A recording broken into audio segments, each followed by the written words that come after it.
out. So we'll slow down where you guys have meaningful questions and inquiry. I'm not gonna try to rush you through. But let's rock and roll. Being a winning businessman, operative term. We're gonna cover these two parts in getting there. Number one, have you been conditioned into female thinking and behavior? Female thinking and behavior. Thinking leads to behavior. Second piece, are you a part of the video game generation? What does that mean, the video game generation? What does that do to a human being, particularly a male? There are a couple guiding questions that we're going to answer during the space of this. Number one is, how have you been conditioned into female behavior? Behavior that is chiefly female. Anybody have any thoughts on how they might have been conditioned into that? Yes, sir. Probably like grew up like a single mom, maybe from a single mom household. I can do it to you for sure, absolutely. Yes, sir. The education system, school. Ooh, the schooling. How is that? Man, they don't let boys be boys. I was getting in trouble repeatedly for everything. I'm like, I go back in my head, I'm like, was that really that big of a deal? Like, It wasn't, and mostly you were getting in trouble for being a boy. yeah. You're actually getting in trouble for being what you are, and they're trying to condition you out of that. That's a good point. Yes, sir. Men being equal to women. What do you mean? I mean, I was always taught that a man and a woman are essentially the same.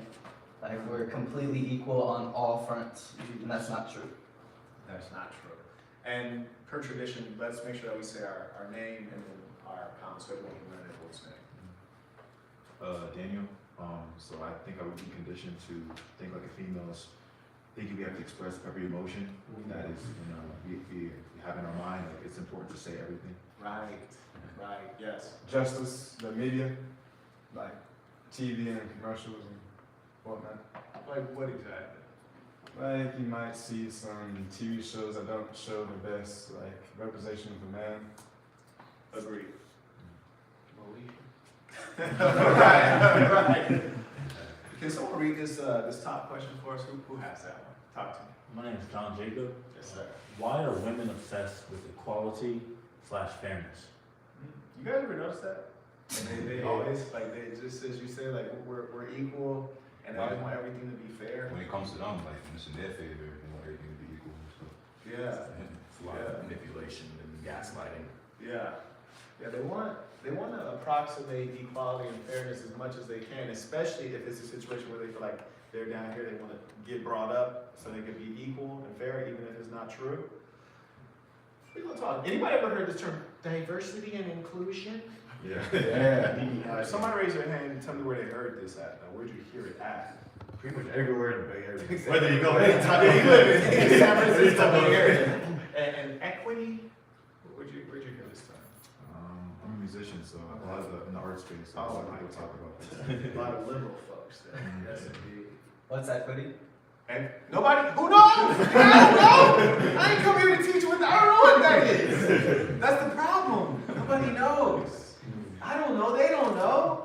I think what it means is if you're beating me or if you're winning or if you're outperforming me, I get to stand next to you like we're at the same level, even if we're not at the same level. I think it means even if you work harder and smarter and you should earn more money, I still get to earn the same amount of money as you. I think that's what it means, but I'm not sure, to be honest with you, I don't know. In June of 2020, Canadian here, in June of 2020, there was this picture being spread around where there were 3 people standing over a brick wall trying to watch a baseball game, and they had a ladder at the same height, but there was a baby, a grown man, and then a woman. And so equity is supposed to be, oh, here's different sized ladders for you all, so that way you're at the same height and you can see the baseball game. Oh yeah, they got all kinds of metaphors for it. Yeah, they got all kinds of interesting ways they explained it. Who has this question for us? So, can we read it first? Well, Marcos, why do her female friends matter in your relationship? My answer is so they can contribute and give insight. Okay, to her. To you or to both of you? Yeah, Okay. to the family. as a Anybody whole. experience that where like you're in a relationship with Shorty and it seemed like her homegirl is like telling her stuff about you and like how things should be in your relationship? Strange. It's like they say, well, blank says, or, well, blank's boyfriend says. Right. Or does. Right. Like it should run what you're doing, right? Yeah. That's crazy. Mine, we My just make question. up quotes that my friends or- Alex, we call them the council. So if you want to see who controls the relationship, just look at her friends. That's the council. Yeah. And we're also gonna talk about why you will never break that bond. Like whoever that girl is, her girlfriend, that's telling her all that stuff that's impacting your relationship, who actually has real influence in your relationship, if she's a bad person or if you hope she would stop hanging out with that girl, that's not about to happen. And we're gonna explain scientifically why that's the case. Why don't females take accountability?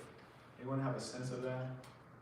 And let me make it easier. Beyond nature, beyond saying like they're just born that way, like about how they're raised, like why might they not take accountability? Because they essentially, when you speak about things like equity and equality and diversion, which are all like around this female mind frame of thinking, they don't want to say that it's their fault. The reason they don't take accountability is because they don't want it to be their fault. They might want to be in a position of leadership. They might want to have their opinions heard, but when they don't want them to be tested. They more so just want to express, and that's like kind of like what they like to do. They want to express themselves. They're not necessarily like moving toward an objective of thinking. He said they're not moving toward an objective, also known as a goal. That's interesting. Okay. All right. I think Shabrizi had his hand up. Oh yeah, I was gonna say, accountability comes with a level of self-awareness, and, Self-awareness, like aware of yourself. of yourself, yeah, and when you do have self-awareness, you're able to assess yourself. It's not something I think many women want to do, and also the culture doesn't enforce it. So since the culture doesn't enforce accountability on their half, therefore they won't do what isn't enforced. You know, like they'll take the government programs easily, right? They'll take whatever the bigger entity is giving them. And if it's not giving them accountability, they're not gonna take it. I want you to remember some of the things that the gentleman pointed out. You mentioned an objective, you mentioned self-awareness, aware of yourself. Sometimes there's certain levels of self-awareness you only get from other people, right? Like if you have something in your nose right now, you wouldn't know unless I told you, right? No, you're good.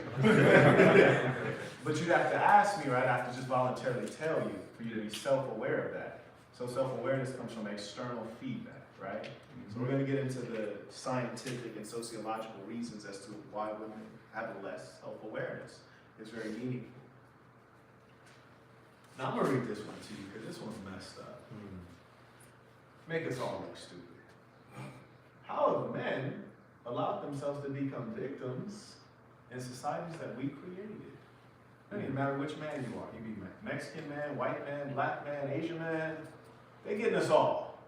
And I don't care which man you are. You created and formed a society. And today you're being victimized and dominated in the society, whether it's child support, alimony, you name it. #MeToo, fake domestic violence cases.